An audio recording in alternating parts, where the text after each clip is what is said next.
co-investigators and co-authors, it is my absolute privilege to present to you the primary results of Odyssey HCM trial, which tested the strategy of mavacamten in symptomatic non-obstructive HCM.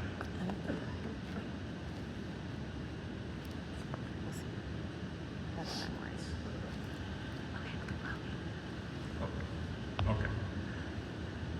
Here are the conflicts of interest. So HCM is a complex, heterogeneous, often inherited myocardial disease, which has an estimated prevalence of 1 in 200 to 500. If looked for carefully, 50 to 70% patients have dynamic outflow tract obstruction, which drives a significant proportion of the symptoms. But patients without obstruction, categorized as non-obstructive HCM, could be symptomatic due to a variety of causes, including diastolic dysfunction.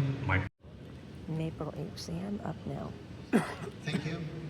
So on behalf of my co-investigators, I'm pleased to report today here the results of the Maple HCM study. Here are my disclosures. So obstructive hypertrophic myopathy is characterized by a hypercontractile left ventricle hypertrophy and left ventricular outflow tract obstruction, resulting in limiting symptoms and reduced exercise capacity. Aficamten is a new cardiac myosin inhibitor that targets the underlying pathophysiology of hypertrophic myopathy by reducing myocardial hypercontractility. Aficamten has already demonstrated several benefits in patients with obstructive hypertrophic myopathy when added to standard of care medications. The most commonly used standard of care medication for patients with symptomatic obstructive hypertrophic myopathy is beta blockers. We have been using beta blockers as the first line. Be able to discuss these important and very intriguing clinical trials, which really illustrate why we need to do clinical trials to challenge the status quo and to test our hypotheses.